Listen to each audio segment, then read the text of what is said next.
বিখ্যাত গল্প অভিক সরকারের ভোগের ওপর নির্ভর করে তৈরি হয়েছে নতুন web series Bhog. Hi, this is Hastolipi originals. এখন আপনাদের সাথে পরমব্রত চট্টোপাধ্যায় পরিচালিত নতুন বাংলা ওয়েব সিরিজ ভোগের সম্বন্ধে আলোচনা করব। জানাবো আমার কেমন লাগলো।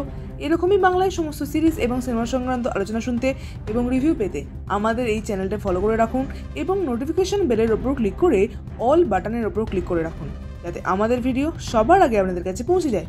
তাহলে চলুন ভিডিওটা শুরু করছি।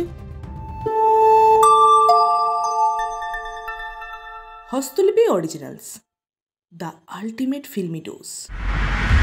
সানডে সাসপেন্সে ভোগ গল্পটা কতজন শোনেননি সেটা বের করাটা কঠিন। আপনারা অবশ্যই জানেন ভোগ গল্পটা কতটা এনগেজিং এবং ইন্টারেস্টিং। এই গল্পের সঠিক অ্যাডাপ্টেশন কি করা হলো ওয়েব সিরিজে?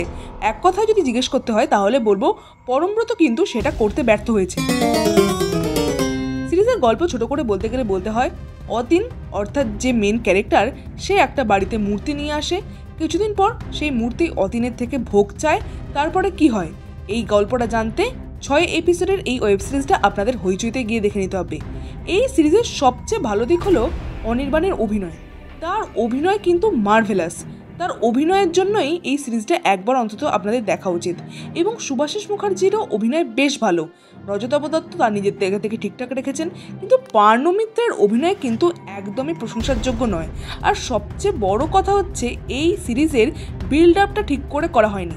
সবই ইভেন্ট মনে হবে হুটপাট করে চলে আসছে এবং কিছুর সঙ্গেই আপনারা নিজেকে রিলেট করতে পারবেন না। ওয়ার্ল্ডটা ঠিক করে বিল্ড আপ করা হয়নি।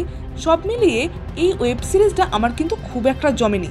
ব্যাকগ্রাউন্ড মিউজিক খুব একটা ভালো নয়, চিত্রনাট্য ঠিকঠাক লেগেছে আমার, ডায়ালগ খুব একটা ভালো নয়, কিছু ক্ষেত্রে ডায়ালগ ঠিকঠাক লাগলেও পুরোপুরি ডায়ালগ খুব একটা ভালো লাগেনি আমার।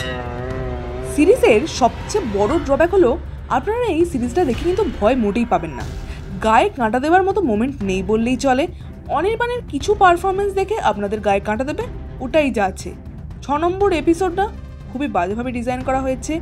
এইখানে যে এন্ডিংটা রাখা হয়েছে সেটা একদমই স্যাটিসফাইড নয়।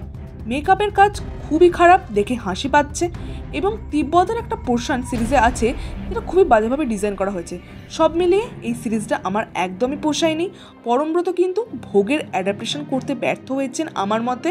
এবং এই অডিও স্টোরিটা অর্থাৎ ভোগের যে অডিও স্টোরিটা কতটা যে কাল্ট ক্লাসিক সেটা অনেকেই জানেন। এই অডিও স্টোরিটা এইভাবে অ্যাডাপ্ট করা বাজেভাবে হবে সেটা আমি ভাবতে পারিনি। আপনাদের যদি এই সিরিজটা দেখা হয়ে থাকে অবশ্যই জানাবেন কেমন লাগলো। আর আমাদের এই ভিডিওটা লাইক করতে মিস করবেন না প্লিজ।